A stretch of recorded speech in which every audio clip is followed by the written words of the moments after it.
इंसानों की तरह प्रेत भी दो प्रकार के होते हैं। कुछ प्रेत आत्मा अच्छी होती है जो लोगों का भला करती है, और कुछ आत्माएं बुरी होती हैं जो तबाही मचाती हैं। आज वैसी ही दो आत्माओं की कहानी मैं आपको सुनाने जा रहा हूं। मोहन और रामू बहुत ही अच्छे दोस्त थे। दोनों ही सैनिक बनकर देश सेवा करना चाहते थे।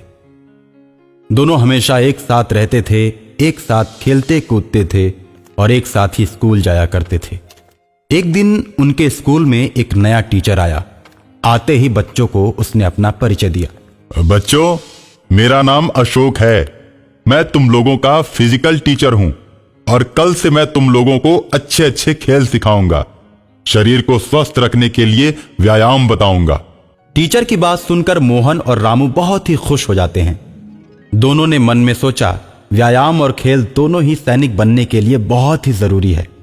एक दिन स्कूल में फुटबॉल प्रतियोगिता हो रही थी। मोहन और रामू एक ही टीम में थे और वो दोनों बहुत ही अच्छा खेल खेल रहे थे। इन दोनों की वजह से उनकी टीम ये प्रतियोगिता जीत जाती है। सभी टीमों को उनकी टीम पराजित कर देती है और गोल्ड मेडल लेकर आती है। प्रधानाचार्य दोनों की बहुत ही तारीफ करते हैं। मोहन और रामू, तुम दोनों ये मत सोचना कि बहुत अच्छे खिलाड़ी हो। मैं आज अकेले में तुम दोनों को एक राज की बात बताता हूं। मैं कोई टीचर नहीं, मैं एक शैतान हूं और वो मेरा जादुई फुटबॉल था जिसके बल पर तुम लोगों ने प्रतियोगिता जीती। इन दोनों से बात करते करते अशोक का मुंह पीछे की ओर मुड़ जाता है और डरावना लगने लगता है। और हां, अगर मेरा ये राज तुमने किसी को बताया तो मैं तुम दोनों को मार दूंगा। रामू और मोहन डर से कांपने लगते हैं। स्कूल से घर जाते समय टीचर के बारे में बात करते हुए जाते हैं। यार मोहन, मुझे उस टीचर की नीयत कुछ ठीक नहीं लग रही। क्लास में बच्चों को हमेशा घूरता ही रहता है। इस तरह तो वो हम सबको डरा डरा के ही मार डालेगा। हमें उसके बारे में कुछ करना चाहिए। अरे यार, कर भी क्या सकते हैं? वो भूत टीचर कुछ भी करने पर हम दोनों को मार डालेगा। वे दोनों आपस में बात करते हुए घर चले जाते हैं। रामू घर जाकर उल्टी सीधी हरकतें करने लगता है। कभी खाने की मेज को पलट देता है तो कभी घर का आईना तोड़ देता है। रामू, आज क्या हो गया है? पहले तो तुम ऐसा नहीं करते थे। रामू का चेहरा टीचर के रूप में एकदम से बदल जाता है। शालिनी मैडम, आपने मुझे पहचाना नहीं? मैं आपके स्कूल का बॉयफ्रेंड अशोक हूं। अशोक का नाम सुनते ही शालिनी डर जाती है और बीते दिनों की घटनाएं उसकी आंखों के सामने नाचने लगती है। रेस्टोरेंट में अशोक और शालिनी खाना खा रहे होते हैं। शालिनी का पति उन दोनों को देख लेता है लेकिन कुछ बोलता नहीं है। चुपचाप अपनी गाड़ी में बैठता है और घर चला जाता है। कुछ देर के बाद शालिनी भी घर आती है।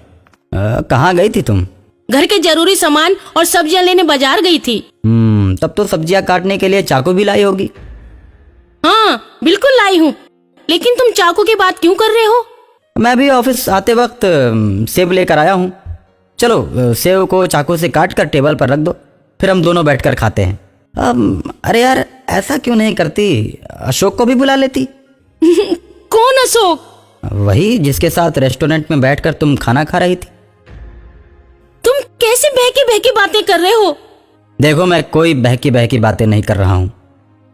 तुम्हें मेरे और अशोक में से किसी एक को चुनना होगा। ओके, देखो मैं ये खेल ही खत्म कर देती हूँ।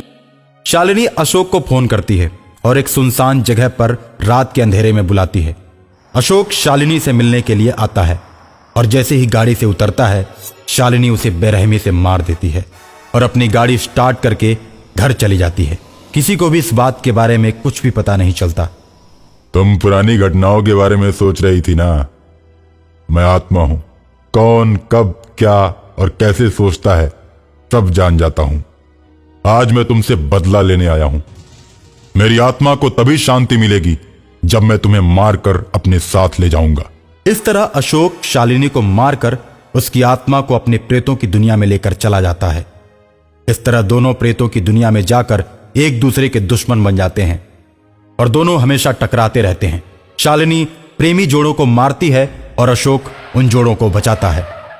इन दोनों के टकराव को देखकर प्रेतों का राजा दोनों को बुलाता है आपस में मिलकर रहने की बात करता है।